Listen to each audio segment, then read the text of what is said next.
Welcome, everyone, to the Distilled Spirits Council Ask the Experts webinar. I am Amy Carter, the Vice President of Member Services and Business Development here at the Distilled Spirits Council of the United States, also known as DISCUS. We are recording this webinar, so it will be available later. And before I welcome our speakers and dive into today's topic, I want to read the DISCUS antitrust policy statement that we state at the beginning of every DISCUS event and meeting. And that is, please refrain from discussing or exchanging information relating to pricing, marketing or sales plans, costs or confidential plans regarding output or production. Don't talk about boycotting another company or recruiting or hiring each other's employees or salary or wage or benefit information. And don't discuss any competitively sensitive or proprietary business information. So just make sure everyone understands all that. So if you're not familiar with DISCUS, while we're letting people into the lobby of the meeting, DISCUS is the leading voice and advocate for our members and for the industry overall. We also provide a wealth of education, resources, data, services, just like this webinar series. The Ask the Experts webinar series aims to educate and share relevant trends, ideas, resources, discussions, and opportunities with not only with DISCUS members, but also the broader industry and those that are interested in the industry.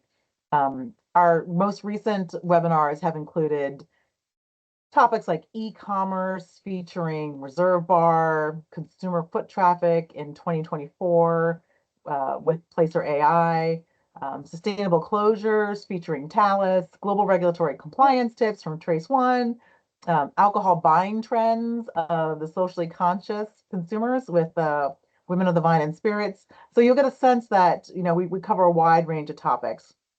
And the recordings are available publicly on the DISCUS YouTube channel. And I just want to give a quick highlight while people are still joining the lobby or joining the webinar. Next week, we'll have a webinar on tips for accessing capital and expertise, and that'll feature innovators in the investment space, experts from global companies, and entrepreneurs who have been successful in attracting real investment in their brands. And I also want to say, check out discusacademy.com for free webinars on energy and climate, greenwashing, and barrel handling. But today, we're focusing on promoting whiskey, so I'm super excited about that. I want to welcome Landon Borders, Director of the Estate Whiskey Alliance, and Alexa Norell, Operations Manager at the Estate Whiskey Alliance. Welcome, Landon and Alexa. Thanks for having us, Amy. So glad to be here. Thank you. Excited about this. Yeah, I'm very excited about this too. So for everyone, Alexa, Landon, and I will have a conversation for about 20-25 minutes or so, and then we'll open up for questions. But I want to encourage people to ask questions anytime throughout. You can use the raise your hand icon at the top of your screen, or put your question or interest in connecting with EWA in the chat, and myself or Louise, who works with me, will read out the questions. Okay. So with that, I think we've got a fair number of folks that are joining, and even while folks are still joining, we'll just get started. So I know Landon and Alexa, we have talked about this webinar for several weeks or so, but I just do want to start and level set for everybody. What does the term estate whiskey mean? And then also, what is the Estate Whiskey Alliance? I know we're a proud member, and so we know what EWA is, but I want to make sure that distillers, producers, and consumers all have an understanding of this really important path. Yeah, Amy, I'm so glad you asked. And just to kind of help with our explanation here, we've prepared a few slides. Hopefully everybody can see the screen here. And we will talk about the Estate Whiskey Alliance, what that means, what it's all about. We'll share throughout this conversation today a little bit about how we've defined it, but also opportunities to get involved. You'll learn that a lot of what we do is about research and education. We'll talk about kind of our unique certification program for products meeting the criteria for estate whiskey. And certainly welcome anyone to ask questions along the way. I know, Amy, there's some questions that you have for us that we're happy to answer. But I think perhaps the best way to get this thing kicked off is by going to the next slide. Um, and, we are certainly proud leaders of the Estate Whiskey Alliance. It's a passion project of ours. But it's important to point out that we are employees of the University of Kentucky, in fact. The University of Kentucky has a rich history in working with the spirits industry over 150 years in providing research and education benefits, producing talent. I'm sure most of you are aware that there is a thriving bourbon industry here in Kentucky that we are very proud of and very much involved with. And through those endeavors, we have built a lot of partnerships, not only here in the great state of Kentucky, but across the United States and other countries. And a few years ago, we were approached by several of our partners with an interesting idea, and that was to build a definition and a certification program for whiskey products that would meet a specific criteria. And the interesting part of that is the university, as I've already mentioned, has a rich history in research and education in the spirits industry, but we also are really good at transferring technologies out of the university. And typically those are patents or copyrights, but also trademarks. And so this really touched on a lot of important aspects of our jobs and our roles here at the university. And we agreed that this would be a really good fit for us. And we're really excited to have built an alliance around a certification program and the research and educational benefits that we'll discuss in greater detail today, but really benefiting local sourcing and sustainable production of whiskey. Next slide, please. So what's our mission, right? What is it that we're trying to accomplish? Well, first, it's to enhance consumer trust by establishing a consistent definition of estate whiskey. And I mentioned some of these conversations we had, Amy, with some of those partners that had approached us. And I think the one comment that really resonated with me is that, there are, small batch products today, right, that are made available, but there's really not a consistent definition for those. And, I understand that, and I understand that there's some enthusiasm and there's a lot of efforts in state production of whiskeys around the globe, in fact. And we were really excited to be a part of defining what that really means and how can we define that in a way that really resonates and adds value to the consumer experience. I mentioned also, oh, I'm go sorry, ahead. Landon, can I interrupt Yeah. a quick second? Because I know that some people said couldn't see the slides, and I just want to ask if people can still see this, can see the slides now? Can somebody respond in the chat? Because I can see them, but I know that one particular person wasn't able to see the slides. Okay. Oh, All got right, some so I think thumbs we're up. good. Great. All All right. right, Landon, keep going. Thank you. All Sorry. right.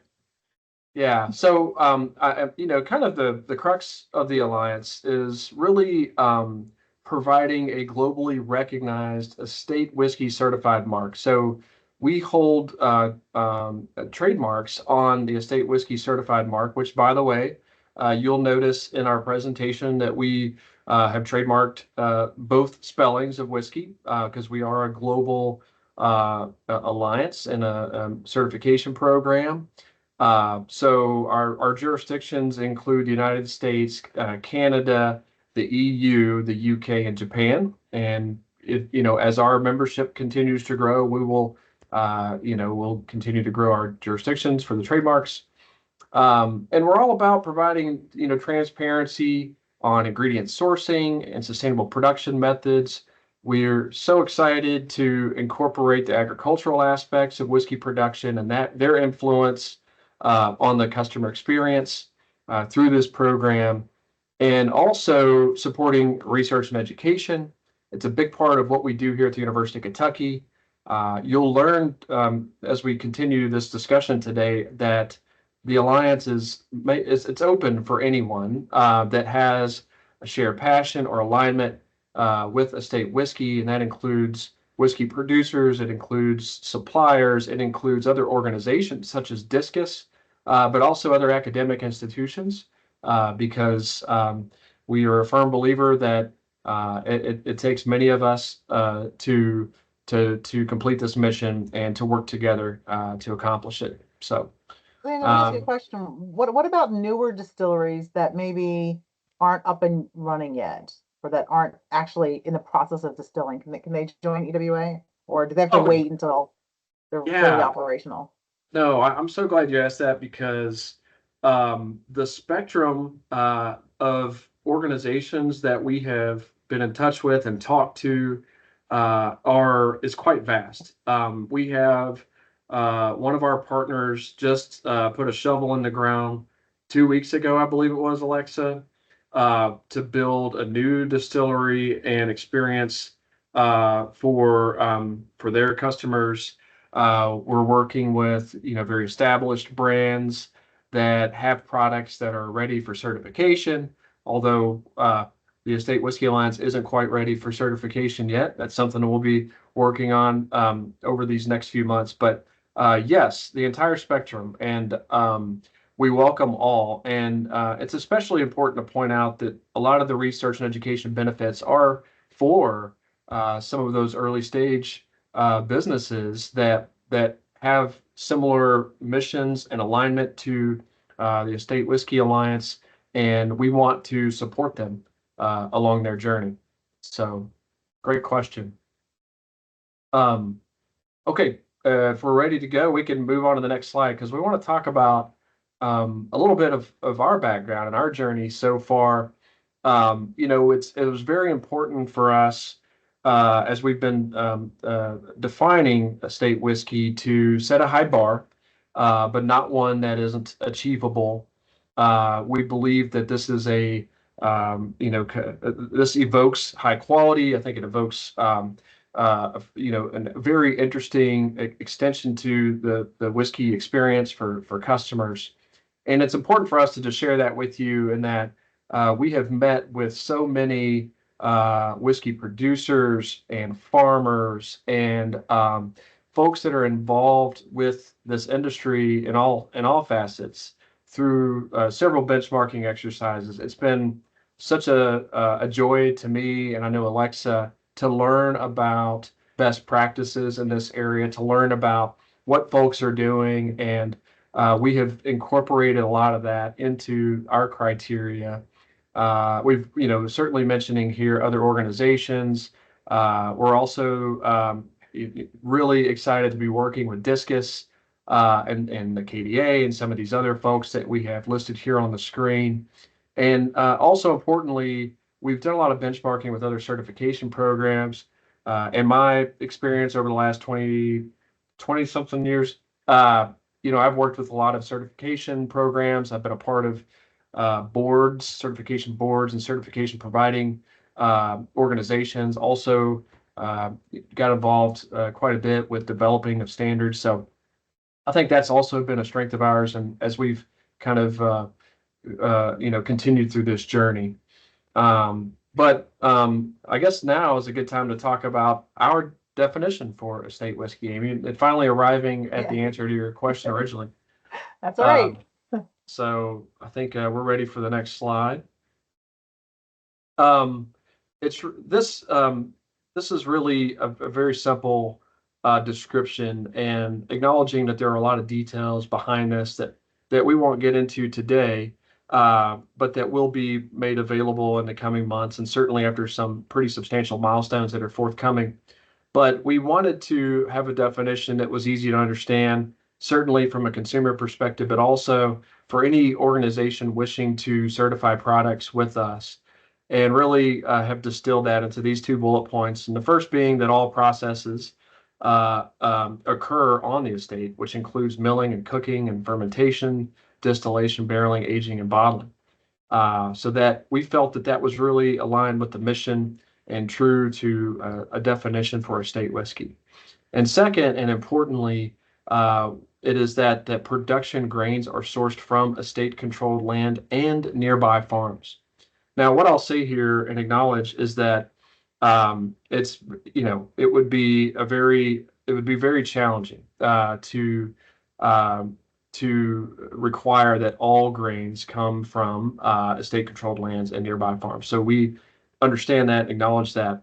We will, again, as I mentioned, have more details around what that means. What does it mean by, when we're talking about these grains, how much, how do we quantify that? And we can get into those details at a later date. But that's our definition for state whiskey. Great, thank you. You're welcome. And I think the next question was more about the Alliance, right? Alliance itself, So, yes, please. Again, we here at the State Whiskey Alliance, we see ourselves as facilitators. And this is really a consortium. We have a core group of founding members that we will announce in August. And we, along with any other member that's willing to join us in this consortium, are really interested in joining us in influencing the future of estate whiskey. So it is a member alliance. We welcome all. We realize that it takes so many organizations and individuals to implement such high standards and metrics for certification programs such as this, and to support the research and educational aspects. And we look to our members to work with us and together in this endeavor. So with that said, maybe a good time to talk about the Alliance itself and some of the benefits in getting involved. First, again, we have trademarks that we own, and we look to leverage those to promote our membership. We also host events and networking events to work together to facilitate conversation, and also committee work that we endeavor to implement through this alliance and with our membership. We have resources here with the alliance that support the educational aspects. We have consultants that can help with the certification program and criteria to shepherd folks through that process and that journey. As referenced earlier, we'll have committees. So early stages, we'll have committees supporting sort of the marketing and outreach, the promotional aspects of the alliance. It's worth mentioning that we know that the value of this mark and the certification mark is really left to those that will be implementing it and selling it. So the marketing efforts that I'm speaking about are more towards the alliance. We'll have committee work for research and education. Now's a good time to mention that this is a paid membership alliance, but every penny that's not supporting kind of overheads and events and this type of thing, it goes back towards research and education.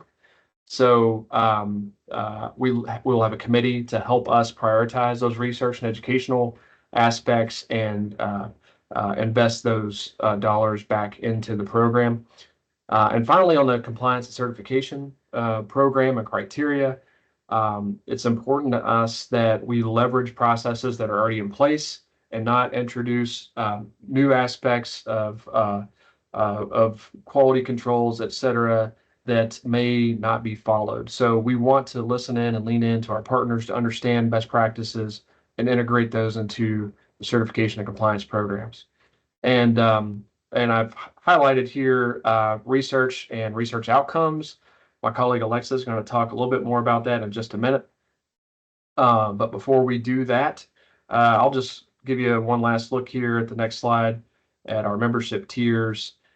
We try to keep it simple. We have business membership and academic membership. I've kind of talked through a lot of these benefits already. But most importantly, I want to mention that the certification program is for businesses, and the State Whiskey Alliance and the University of Kentucky does not endeavor to have any certified products ourselves. This is for our members, and just wanted to mention that. now is the time when we were planning to talk about research, but just before we get to that, Amy, are there any other questions that we could answer so far? No, I think that makes a lot of sense. You did answer. One of the questions I had was about other organizations that aren't in production, but you've already answered that. And just Okay. for everyone else's awareness, the reason why Discus, since we don't produce any spirits, but we joined because we're an advocate for the industry and we're a voice for the industry, for industry growth. And we thought this is a really important organization and way to support the ways to elevate whiskey even further. And I'm glad you said you're going to talk about your research. Because I know I've seen some of the slides on the research work that you all do. And I think it's really, I mean, obviously you're going to do it because you're with the University of Kentucky, and Discus works with University of Kentucky on our Discus Academy courses. So, we think that's a really important underpin. Like Discus overall really focuses on, does include the preponderance of evidence. We think that's really important. The strong research aspect of things is really important. So I'm glad you're going to share some examples of what people can learn from the Estate Whiskey Alliance, and why people should care about research. So Alexa, just let you take it away. And then I know, Landon, you mentioned certification, so I do want to come back to that and maybe ask some questions about our TTB and other things. So Yeah. Alexa, go ahead.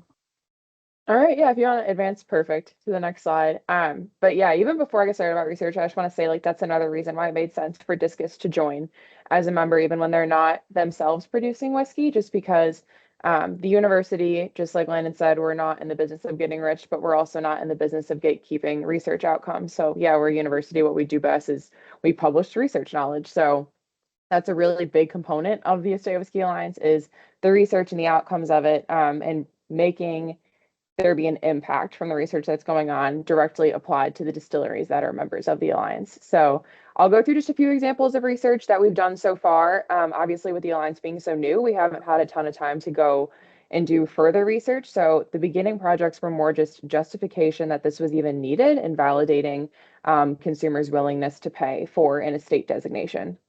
So that was our first project here, which was about price premiums. And so this is in the wine industry, some research that was done actually by an AggieCon master's student here at the university. And so what the research found was that compared to wines with no designation, wine having either a reserve or an estate designation had huge price increases.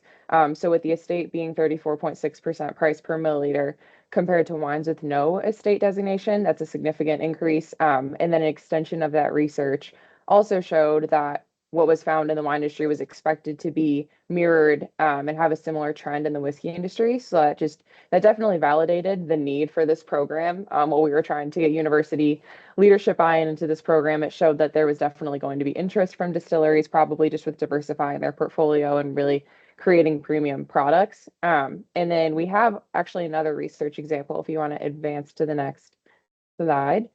So this was an entirely different angle. As Landon mentioned, we did a ton of benchmarking, had a bunch of conversations with distilleries while we were working on defining what estate whiskey means. And what kept coming up was the fact that, like a winery, you can't grow, or in most locations, you can't grow every single grain. You need an mash bill on site. So then at that point, what becomes a feasible definition to the word local? And so that was our next research project to figure out like how can we define local? What can we even expect distilleries to be sourcing from locally? We thought maybe at first we could just borrow a different industry's definition. So we looked at the USDA and they did 400 miles, and we thought that doesn't feel right. That doesn't feel tight enough for what we're looking for with this mission. So we had a different student, a master's student, create this map. And so we started with Kentucky just because that's where we're at, where we're going to create it for the entire nation. And so what you're looking at is the red dots are all distilleries that are registered.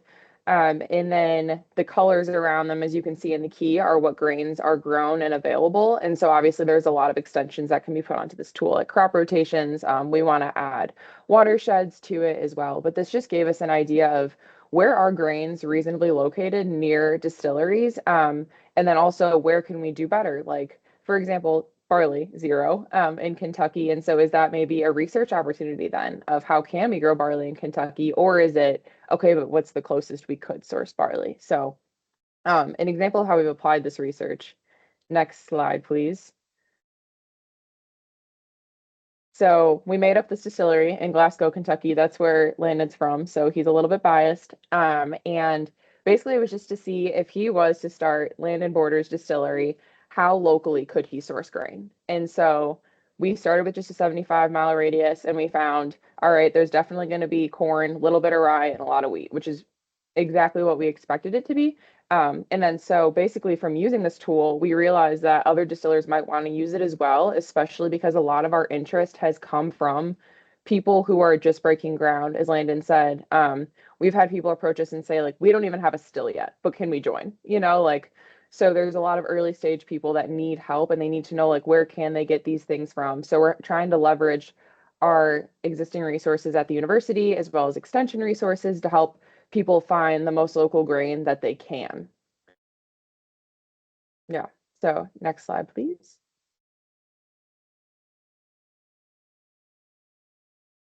Might have to advance again to get the words up. Oh, okay.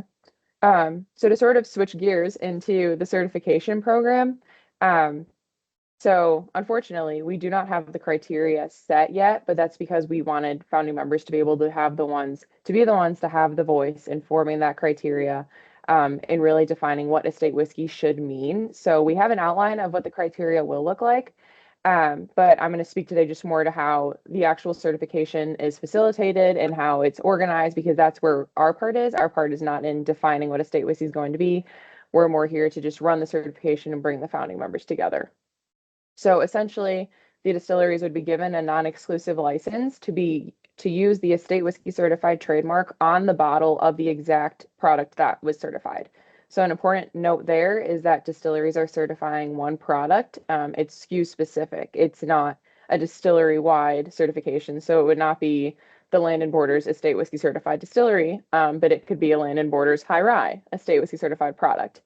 And so that's a really important differentiation to make, just because a lot of distilleries don't see this as something that's reasonable for their entire portfolio, which we understand. There's a few that can do this, and that's incredible. But some people, it's just not possible to source that much in as local boundaries as we're looking for. And so in that case, it would just be a single product. And it would be a way to premiumize that product and like elevate that portion of your portfolio. And then just to touch on some labeling criteria and guidelines are going to be included and how you'll be able to use the mark on the bottle. And that's just for consumer recognizability.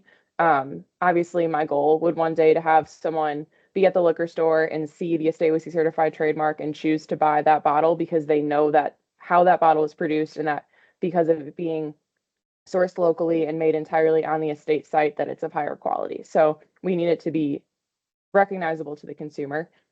And then, as Landon said, UK, we already have a bunch of these resources in place to be able to run this certification program. We have a licensing team. We have an awesome contracts manager who's helped us with the membership agreement a ton already. And it's been nice to be able to lean on those resources. And then as expected, there'll be an audit for the certification. So it'd be an annual audit, but if you're a distillery that's only producing a limited release, then you would just go through that certification one time. It would be an on-site certification. And then if you happen to still be producing the next calendar year, or if you're certifying another product, you would have to go through a recertification process, which would really just be a disclosure of any changes, but nothing as intense as that initial on-site audit. Next slide. So these are what the trademarks actually look like, that would go onto the bottle. And we have a mock-up there on the right. An important note on this slide is just that we incorporated both spellings of whiskey. They're both filed and protected in several different countries. It's definitely a global initiative. And they're already doing a lot overseas towards this. And so we look forward to having partners join us from overseas just so we can learn from them and vice versa, and just really add to the knowledge exchange and transfer. Next slide. Yeah, and then just where we're at and where we're going. So it's been a long time coming. We publicly announced the first time in March after doing a bunch of outreach, but that was our first big presentation. We presented at the Beam Institute Industry Conference, and that helped us to gain a lot of traction and interest in the program. And then since then, we've just been doing webinars like this, meeting with potential founding members, trying to shape the alliance a little bit more in criteria and just continuing to get feedback. And then our next big milestone is definitely the founding member announcement, which is happening on August 22nd. So that's when we'll say officially who our founding members are, form the alliance, open up registration to everyone else. And then soon after, we'll meet as an alliance. And then the first goal of the alliance when they're making their list of priorities is definitely going to be to roll out that certification program, which our goal is to have it rolled out by 2025. And we're definitely on a pretty strict timeline there since we have people already ready to have these certified products. And then I think we just have our contact information left. So if anyone is interested in membership, but also if you have any feedback or questions, we would love to connect with you. Yeah, so I do want to say that someone did post Brendan McLoone, and maybe Alexi saw this. Please reach out if you are looking to connect with distillers in Scotland.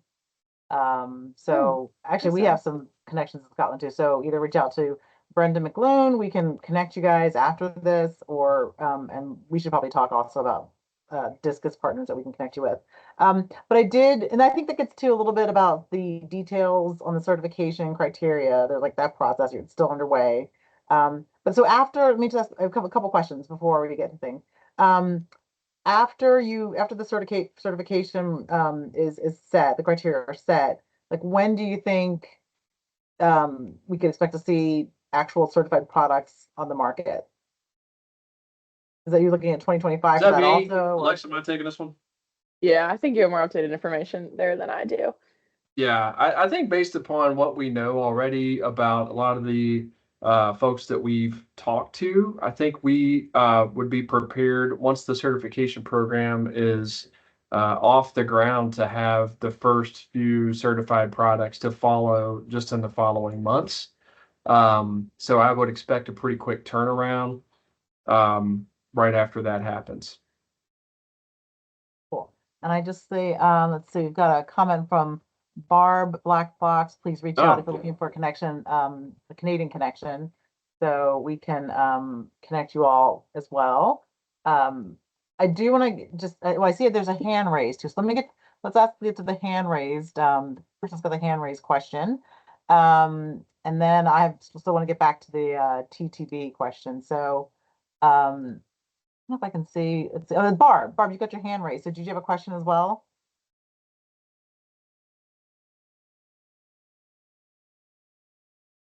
There we go. I think you can hear me now. Yes. Thank you. This is extremely excellent. To be honest, we have been trying to connect with other distillers that are doing something similar like this and starting our own organization, but you guys are ahead of us, so I think that's fantastic.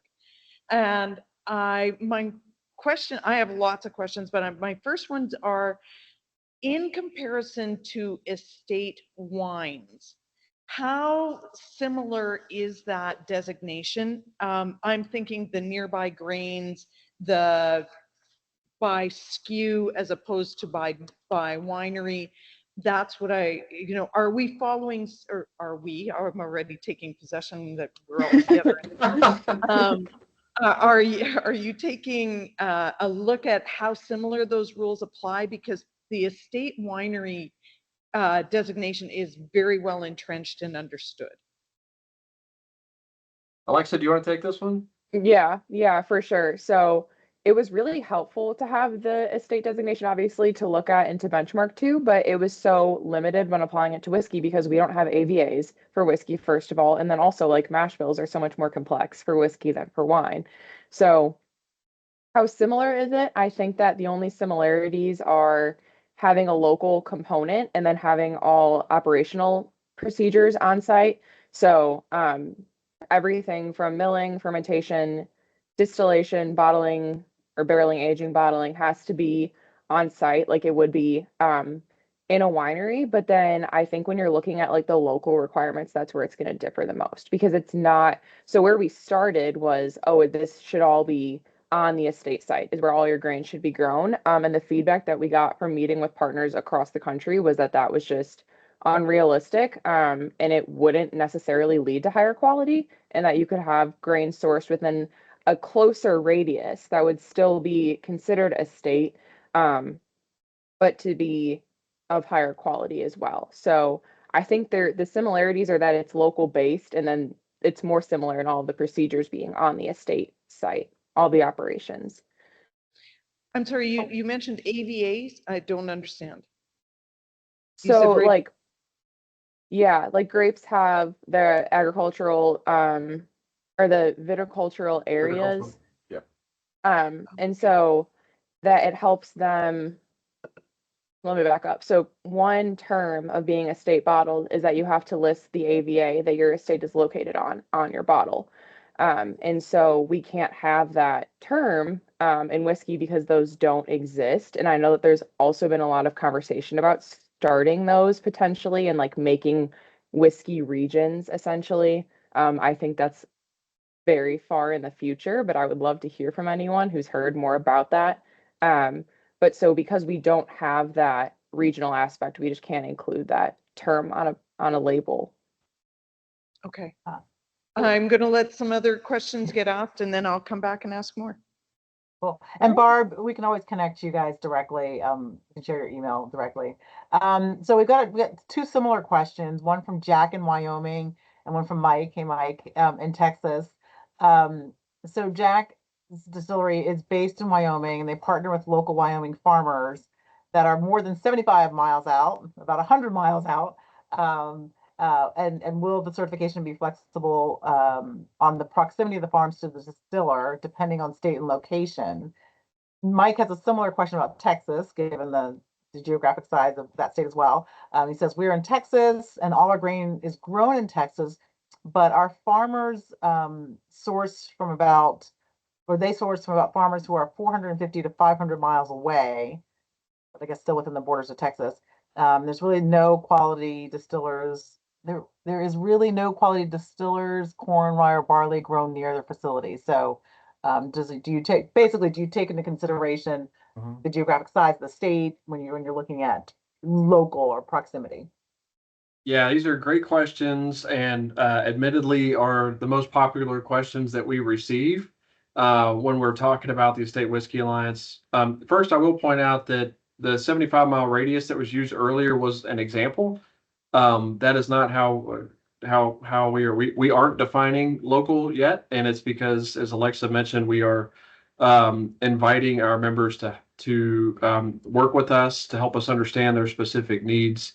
And so that we can, when we do define this, we want to do it in a way that is inclusive of, the regions, the jurisdictions in which the state whiskey certification mark will be offered, but also yet still setting a pretty high bar.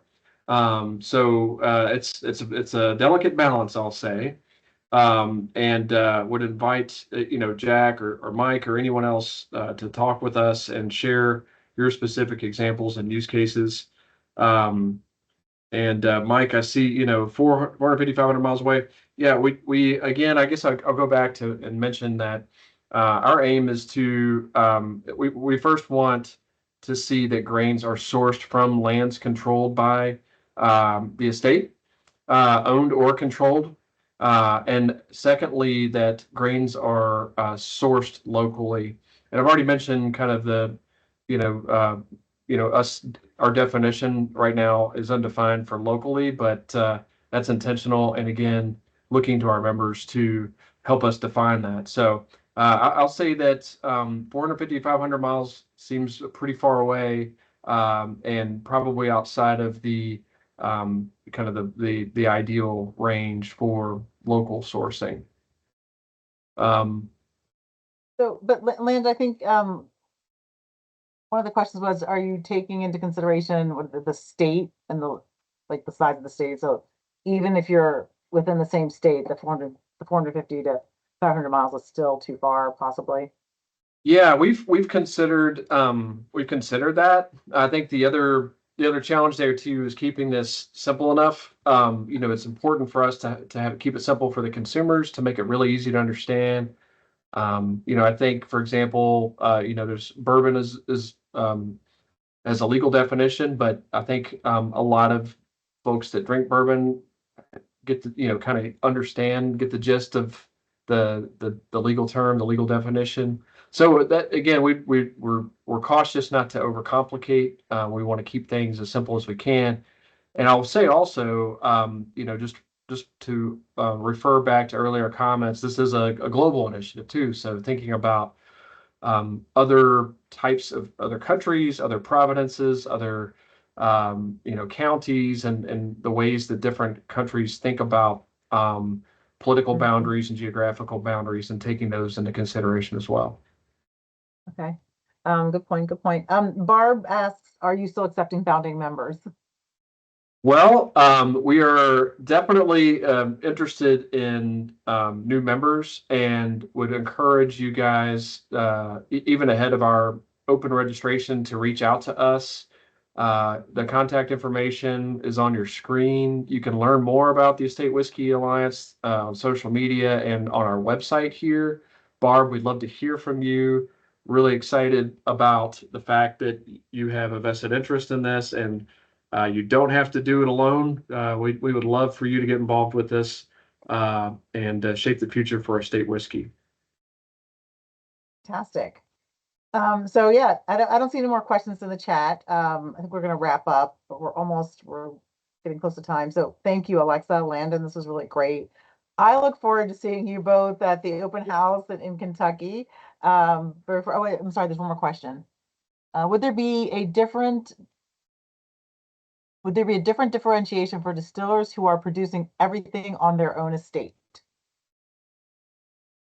And we can certainly connect you if it's more appropriate for you all to talk one-on-one about that. We can certainly connect you all together. Yeah, I'll take that one real quick. Right now, I'll say two things. First is that we do want to keep this SKU focused, again, for simplicity's sake. But on the same time, we have built into our bylaws ways to iterate and to grow and to change. And as I mentioned earlier, we'll have a certification and compliance committee that in the early stages will help us with specific criteria and ways to measure certification criteria, but will also help us to keep an ear to the ground on new ways of thinking about estate whiskey and continue to grow and expand our program in the years to come. So in summary, not at the beginning, but are completely open to hearing more about this use case and open to growth and expansion of the Alliance and our certification program. Yeah, that makes sense. Good way to start. So everyone, as Landon said, their contact information for both Alexa and Landon is on the screen. This recording and the PowerPoint will be on the Discus YouTube channel. And frankly, you could always just email membership@distilledspirits.org, and we're happy to connect you all directly so you can follow up directly. Before we close, I want to remind everyone of a few, excuse me, upcoming free Discus webinars. On June 17th, Discus Academy webinar on barrel handling safety and best practices. On June 18th, the Discus Academy is having another webinar on reducing greenhouse gas emissions and improving energy efficiency in the production process. And that's featuring EPA's Energy Star program. On June 20th, we'll have another one of these Ask the Experts webinars. It's tips for accessing capital and expertise. And we're going to be featuring Pronghorn, which is an investment disruptor. Where another speaker will be a former director of business development at MHW. And then we've got the founder of Island John Vodka. And then to round out June, on June 25th, Discus Academy will have a webinar, Reputation, Brand, and Greenwashing. And that'll feature a different university, Cornell University. We're also university agnostic. It'll feature Cornell University and Pernod Ricard, which is one of our board members. So if you have any questions about how to access any of those webinars, again, feel free to email membership@distilledspirits.org. And with that, I don't see any more questions in the chat and no more raised hands.